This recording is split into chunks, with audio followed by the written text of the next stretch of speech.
In today's video, we're going to be installing a Hansshow H86 rear entertainment screen for your rear passengers. This is great for your Model 3 and also your Model Y. And this system is designed to work seamlessly to integrate with your Tesla, offers advanced functionality and superior entertainment. And then inside of your box here, you have the main computer, and it's really just in one component. So it's very easy to install, and it's a tailored design with high definition entertainment. And this is a 8.66-inch screen. This is a huge screen for your rear passengers, and it also integrates with the control system of the car, so your rear passengers now can control their heat warmers, they can control the air in the back, and so much more, even some of the features with your passenger seat. And also, this is a very quick install. This should only take you about 10 minutes. In the package, we have a cap, and I'm going to show you how this is used a little later on in the install. We have a tool in order to take off some of the components of the car, and this is all of the wiring that you need. So it's almost like a one-stop shop here. What you're going to want is a T20 bit, one of the star bits here, and I'm going to put it here on the screen as well. You can get a special discount over at Hansshow whenever you use the special promo code JustFrugalMe at checkout, and I'm going to leave the link for this and also the link for everything else in the description box below, because it's just not limited to this. Any accessory that you need for your Tesla or your EV, you can find it over at Hansshow. Be sure that you use the special promo code JustFrugalMe.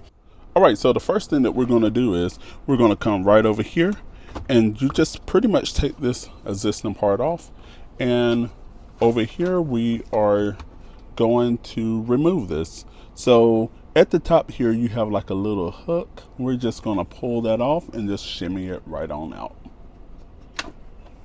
So after we do that, we're going to come down here on the bottom part. And on the bottom part, this is where you're going to use this little tool. And also I did get another tool as well, but they say put it right in here.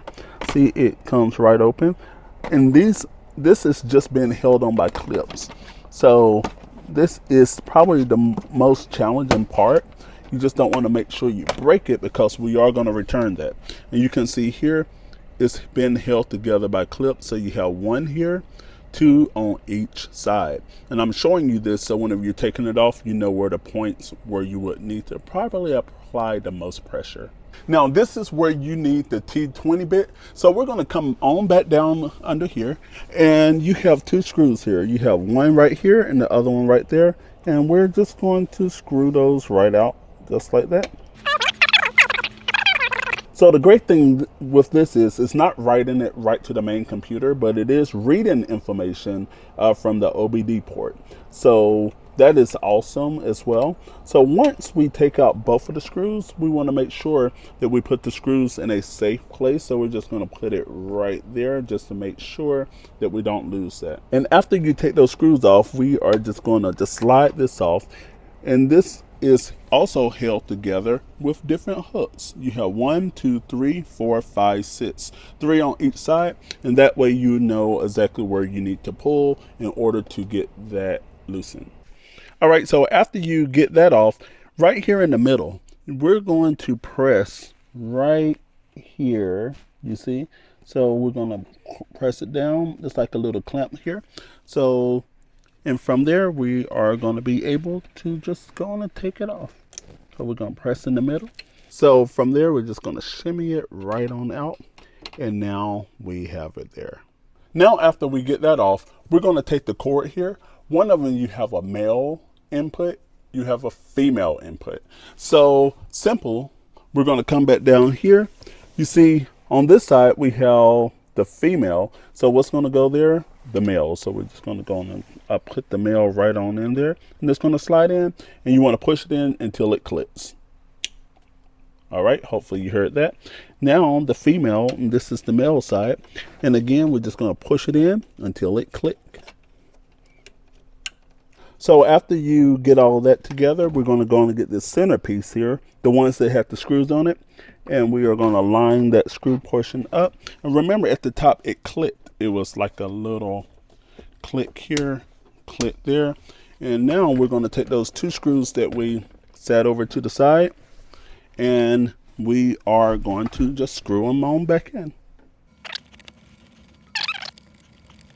Now that we have this done, we're going to take the bottom piece here, and remember the clamp went on the top and it's going to go right here, so we're going to line that up and we just push it in and it's going to click. Now we have the screen here. We're going to go and flip this over on the back, and you have two outlets here, 1, 2. So the black go to the black and male to female. We're just going to line it up and we're going to push that right on in. Make sure that it's nice and secure there. And there we go. And now with the white one, we're going to look over here on the side and we're just going to line this up as well. And we just push it right on in.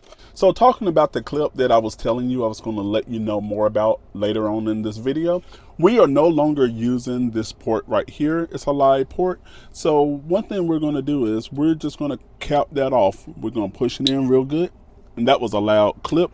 Now I'm going to take my electric tape. You don't have to do this, but I don't want this hard plastic hitting that plastic because it's going to be a lot of rattle.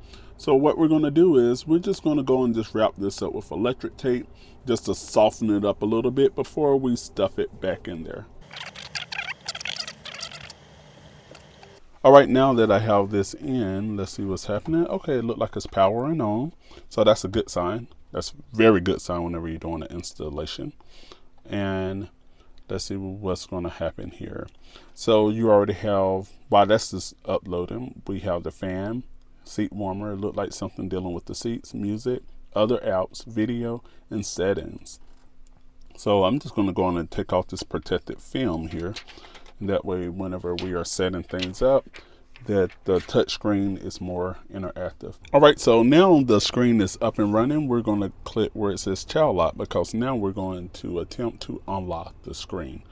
So the code is 8687, and from there we're going to click on OK. So now it's saying the child lock is removed. So let's see if we want to do keep. Now we're keeping the temperature.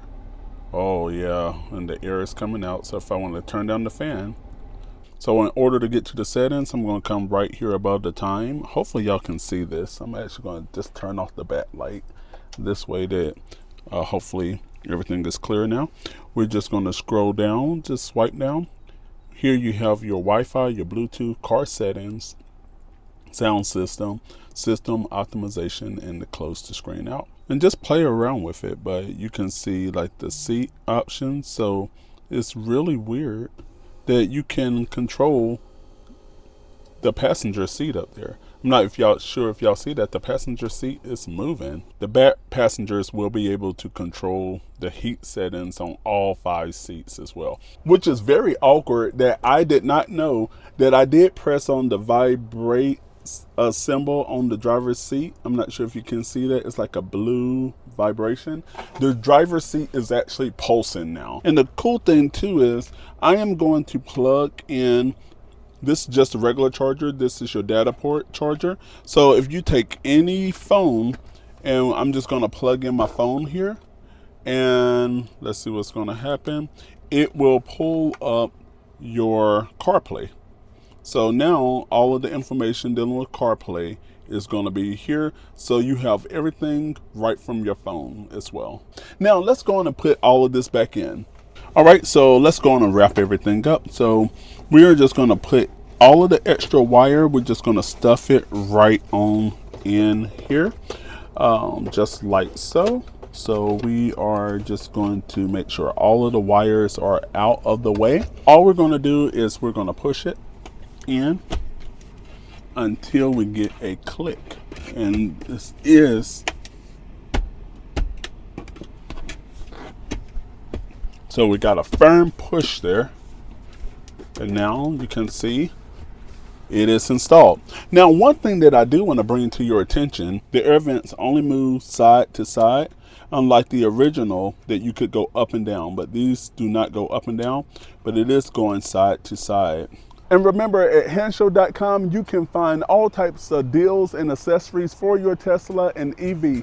Check out the video right over there where I show you more accessories that you can install on your Tesla. You're not going to want to miss it. Be sure that you subscribe by clicking the icon right here, and that way you don't miss another video, and I will see you in the next video.